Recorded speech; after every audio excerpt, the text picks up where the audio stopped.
My name is Tom Watson. I'm 26 years old. I'll be graduating from college this year. It's not like I failed any of my classes and had to repeat a year.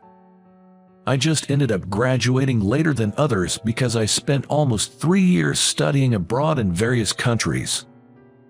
My parents were quite passionate about education. They didn't stop me when I decided to study abroad. It seems like from a young age, they never got mad at me for anything as long as it was in pursuit of satisfying my intellectual curiosity. The reason I turned out a bit different from others might be due to this skewed approach to education. From childhood, I was drilled with advanced education, and it was taken for granted that I would excel in my studies. I always felt my parents expected something more from me. Maybe I decided to study abroad unconsciously because I felt stifled by them. It seemed I had a higher language acquisition ability than others. If I stayed in a country for a week, I would start to understand the language somehow. The sign that I could start speaking was when I began to dream in that language. The moment my dreams were no longer in Japanese, I would start speaking the language of that country. In this way, I learned to speak more than 5 languages. I really wanted to study more at universities abroad, but a situation occurred where I couldn't. My father passed away suddenly. I managed to return home in time for his funeral. On the night when my father's funeral rites were properly completed, my mother and I had a little drink together. Apart from New Year's drink, this was probably the first time I'd seen my mother drink alcohol.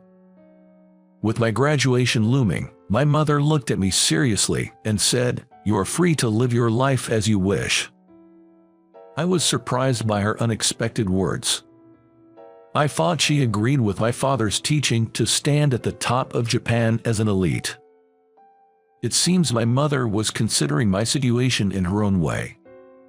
Even though I went to study abroad of my own accord after high school, I was merely walking on the path my father had laid out for me.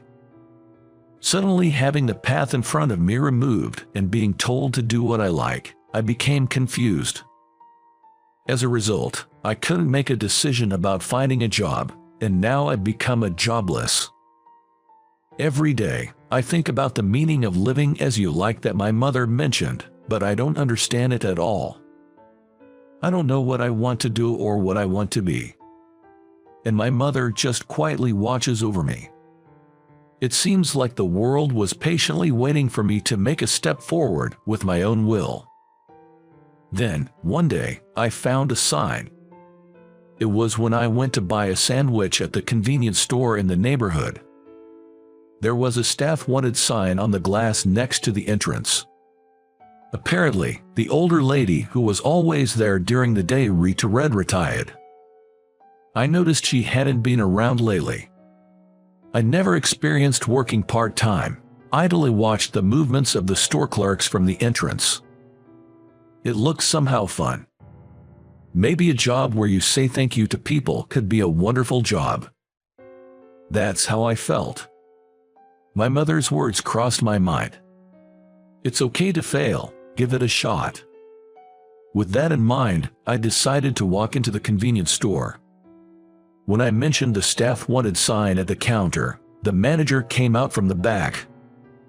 He looked to be about 50, with a gentle and calm demeanor. I've never worked part-time before. There was no use hiding it, so I told him the truth right from the start. The manager nodded with understanding. He seemed to think I was a shut-in with no job, always aimlessly wandering around during the day. "It's good that you've decided to work. I'd love for you to join us. Can you start from tomorrow?" he said with a smile. By the way, I haven't written a resume at this point. The manager told me it was fine to bring it on my first day of work. Things progressed so quickly that it felt kind of scary, but just like that, I became a part-time worker at the convenience store. There were 4 part-time workers including me at the convenience store. Most of the time, I was at the cash register with the housewife from the neighborhood who usually came during the day. I didn't know what to do at all. But thanks to the careful instruction from the manager and the other part-timers, I quickly adapted to the work at the convenience store. I wondered if it might have been different at other convenience stores. I am truly grateful to everyone at the convenience store. Among the part-time workers, the one working the graveyard shift was Emma Miller, who was 6 years younger than me. At the store, I was the lowest ranking, while she was above me. Since she only works at night, she is known as the night lady. There's also Mary, a high school student who comes to work after school or on her days off. She's unbelievably cheerful and positive. Her parents are against her working. I think it's good that she has a spirit of independence, but it might be difficult to say the same if you're a parent. Long day, huh? Entering with a helmet in hand was the night lady, Emma. I instinctively checked the time. It's still just 8 in the evening, too early for Emma's shift in this heavy snow. What's going on? Isn't it too early? Emma replied annoyingly. Remember, I'm off today anyway. Seems like she was hinting at me to better grasp the shift schedule. Leaving a note that she had something to discuss with the manager, Emma quickly retreated to the back room. Remembering that I also had a matter regarding my shift to discuss, I left the cash register to Mary and headed to the back room. There were no customers at that time, so I figured it wouldn't hurt to be away for a bit. As expected, Emma and the manager were in the back room, discussing shift schedules. Manager, I also have something to discuss about the shift. My father's first Memorial Day is coming up, and I'd like to take the day off. The manager, who seemed to be arranging the schedule for the holiday period, assured me by saying, sure, and secured my leave. When Tom can't make it, I can cover, even during the day. Emma volunteered to work all of my shifts. She might seem blunt, but she does have a soft spot. I remember being a little scared when I first met her. With her short black hair and a thin silver necklace shimmering above her collarbone. Her beloved vehicle was a DX125. She was a veteran part-time worker at this convenience store. I bowed my head and thanked Emma. Just then, I heard a troubled voice from Mary at the front. Rushing to check, I found a few foreigners at the cash register. Mary was trying to communicate in English, but they seemed to be French speakers, not proficient in English nor Japanese. Both sides were stuck due to the language barrier. Mary, let me take over, I said, replacing her. Turns out, they were French tourists who were not good with Japanese or English. I lived in France for a while, so I am rather proficient in French. The customers seemed relieved to find someone who could speak their language. After helping the French customers, I turned to the entrance of the back room and saw Mary looking dumbfounded. Tom, you're amazing. Can you speak French? Her admiring gaze made me feel a little embarrassed. Then came a barrage of questions. About how many languages I can speak, where I graduated from, and etc. That's impressive. So you have study abroad experience. I dream of touring museums all over the world, she said, striking a determined pose. I need to work on my foreign languages. The wonderful thing about her is her resilience. She turns failures into learning experiences. As I watched her smiling, I thought it was a great quality. The next day, Emma, who usually worked the late night shift, showed up a bit early.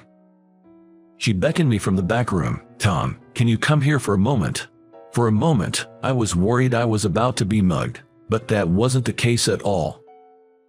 Hey Tom, would you mind teaching me a foreign language? At this sudden request, I let out a surprised, huh? Emma began to plead earnestly, her hands folded in front of her. I have a dream of going on an international tour, and I've been saving up for it. Communication is key when you're abroad, right? I didn't go to college and I never properly studied a foreign language. Emma says she's always struggled with studying. She mentioned that last night, after seeing me handle a French customer, She realized the importance of knowing a language. When you can speak the local language, you feel so much closer to the people there. I want to be like you, Tom. How could I feel bad about that? As long as it's within my knowledge, I can teach you basic conversation. So I decided to accept Emma's request. This is how I became Emma's exclusive foreign language tutor. We managed our schedules, and I started teaching her foreign languages, one after another. So, where are you planning to go first? I'm thinking of touring Europe. Saying so, Emma opened a website of a company that organizes international tours. She really wanted to buy a big motorcycle and travel on her own, but she lamented that it was financially challenging. The website showed videos of motorcycles speeding down winding roads nestled between mountains. It seemed exhilarating and rather enjoyable. Emma's eyes sparkled as she watched the video, and I found myself slightly envious. Let's start with German and English, then. When I said that, Emma nodded solemnly. It seems I'll be the superior one in the realm of foreign languages. The roles are reversed, and it somehow makes me feel proud. But then a serious problem cropped up as we began our study sessions. Emma is quite sharp and quick to understand. The problem was on my end.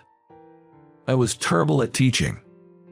I had no idea how hard it was to convey something I understood to someone who didn't. I had an intuitive approach to learning languages, and I couldn't answer Emma's logical questions. Every time we studied, Emma would get frustrated and shout, "Explain it so I can understand." That's when our mediator, Mary, would step in. Tom is naturally gifted. It can be helped, but teaching someone something is also a great learning opportunity for yourself.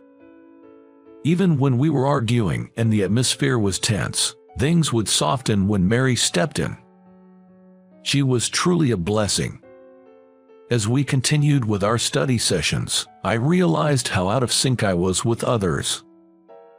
I had assumed that what I could do was something anyone could do. Maybe that's why I never made any friends. I realized how arrogant I had been, and I felt terrible, probably the worst I've ever felt. When I confessed my troubles to Emma, her reaction left me somewhat disappointed. "What, you're upset about that? Isn't that just a part of who you, Tom, are? It's not a big deal, really." She was so blunt that it made me feel stupid for being upset. Interestingly, no matter how much Emma and I argued, we would always be on good terms the next day. We seemed to get along in the strangest of ways. This was the first time I have never been so deeply involved with someone else, and I couldn't help but recognize that Emma was becoming increasingly important to me. Of course, I didn't have the courage to tell Emma about these feelings. The thought of being rejected was terrifying. One day, another incident occurred at the convenience store. That day, it was Mary and I who were on duty. The manager was busy working in the back of the store. I was getting advice from Mary about her future plans. The college her parents want her to attend, and the college Mary really wants to go to. These two just don't coincide, creating a tough situation, it seems. Mary wanted to persuade her parents, but it seems they hold the same elitist views about education as my father. Mary was upset with the ongoing argument with her parents, which is quite rare to her. I wanted to say something uplifting but was at a loss for words. The silence was broken by a couple who rushed in with great urgency. They made a beeline for the cash register, standing right in front of Mary. "Mom, Dad, why?"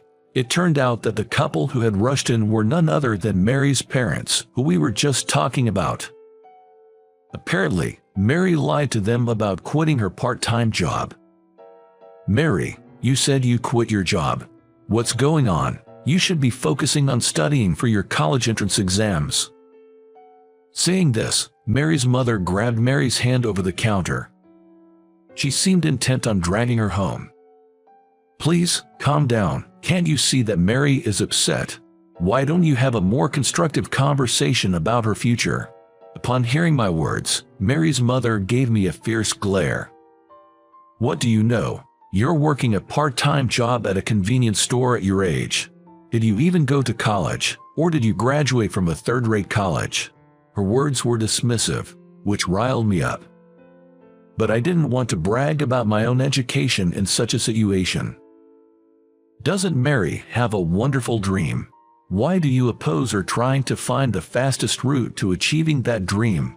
Mary's dream is to visit art museums around the world. Her ultimate dream is to study art history at university and become a museum curator. It's a truly wonderful dream. I passionately explained this to her parents. But Mary's mother snorted in disdain. If Mary fails her college entrance exams, will you take responsibility? What if she majors in art and struggles in the future? Do you really think she has enough time to change her college preferences now? Cornered by her words, I was momentarily at a loss for words. Looking at Mary, she was looking at me with pleading eyes. Seeing her look, I steeled myself.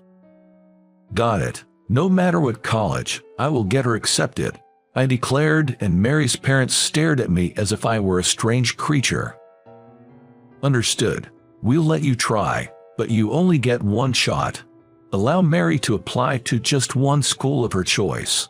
If that doesn't work out, you must follow our instructions. Mary's father, who had been silently listening to our exchange, spoke calmly. Perhaps he wasn't directly opposed to Mary's dream. I promise, I answered, looking straight into Mary's dad's eyes. Mary's mom seemed to want to say something, but her husband gently urged her to leave. Having talked a big game, I ended up tutoring Mary from the next day. Between my part-time job and tutoring, plus helping Emma with her foreign languages, my days suddenly became busy. Is Mary's application going to be all right? I only graduated from high school, so I don't know much about the application process, but isn't changing your preferred school at this stage a lot of work? Emma, who had been reading a German book with a dictionary in hand, asked me with a hint of worry. I think it'll be fine, I responded. Still, while the application process should be okay, I believe it's crucial to have her parents' cooperation to realize Mary's dream. Well, you have to take responsibility and convince Mary's parents. She makes it sound easy, but I wonder if I can actually pull it off. You know, my dad was the same way, always telling me to study and become an elite. After he passed away, I had no idea what to do. Embarrassing, huh? I said, scratching my head. Well, I kinda expected that. You do give off a pampered golden boy vibe. Emma chuckled. What do you mean, pampered golden boy? I felt a bit annoyed, as if I were being mocked. It means you were cherished. It's a good thing. I wasn't sure if she was complimenting me or mocking me. Either way, I felt embarrassed. You look cool when you're working hard. Her comment made me even more embarrassed, and I hid my face behind the magazine I was reading. Seeing my reaction, Emma chuckled again. As for Mary's exam results, they were a tremendous success. She was accepted into the art college of her choice.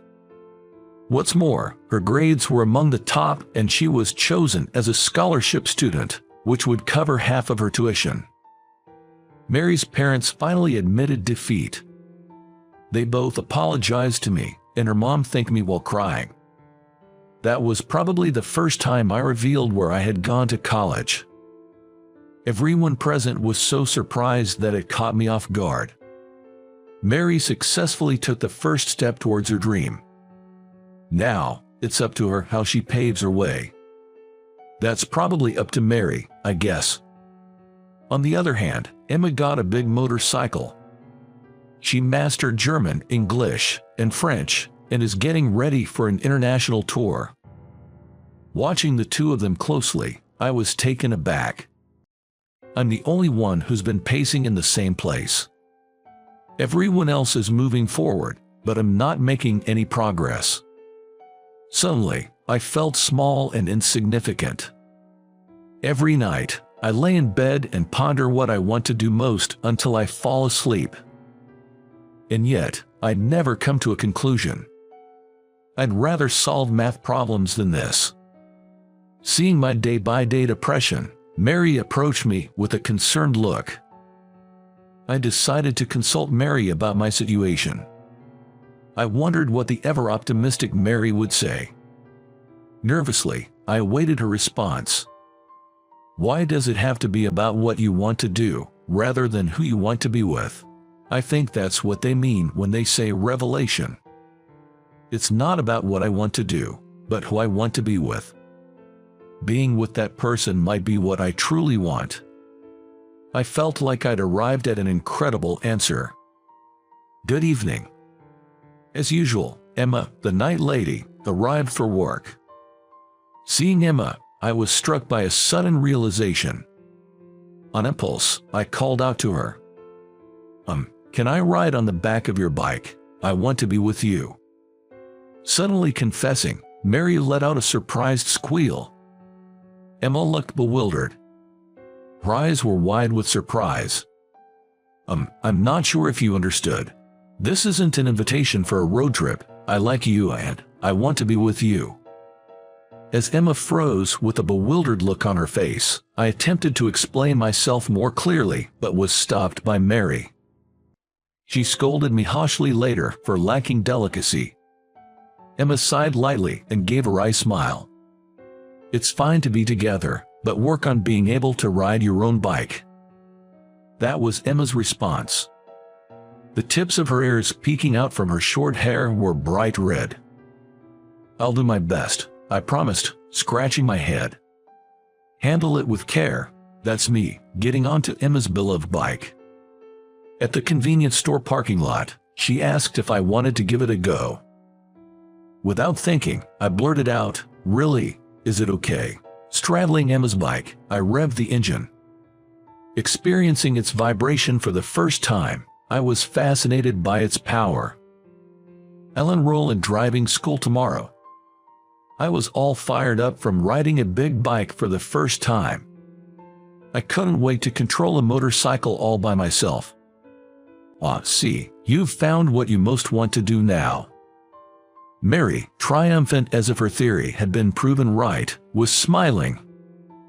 I had to admit, she was spot on. Change your perspective, and a new scenery comes into view.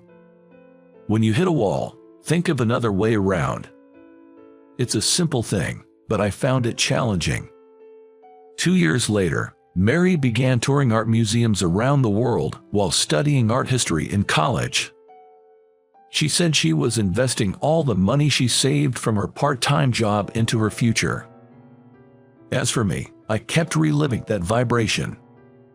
In the midst of landscapes I'd never seen before, all I could hear was the sound of my motorcycle's engine and the noise of the wind. Emma led the way. She skillfully used her slender body to maneuver her big bike. I struggled just to keep up with Emma as she showed off her fluid cornering. But I was happy to be able to see new scenery together. Our destination on this journey is Milan, Italy. When we arrive there, I plan to kneel down to her. I've decided on the words for my proposal. I want to follow you for the rest of my life. Emma might be a bit taken aback.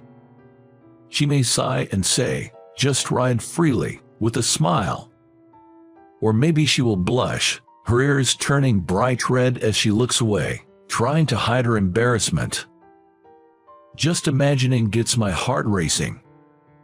Milan is still far away. The end of this journey will be the beginning of my life with Emma.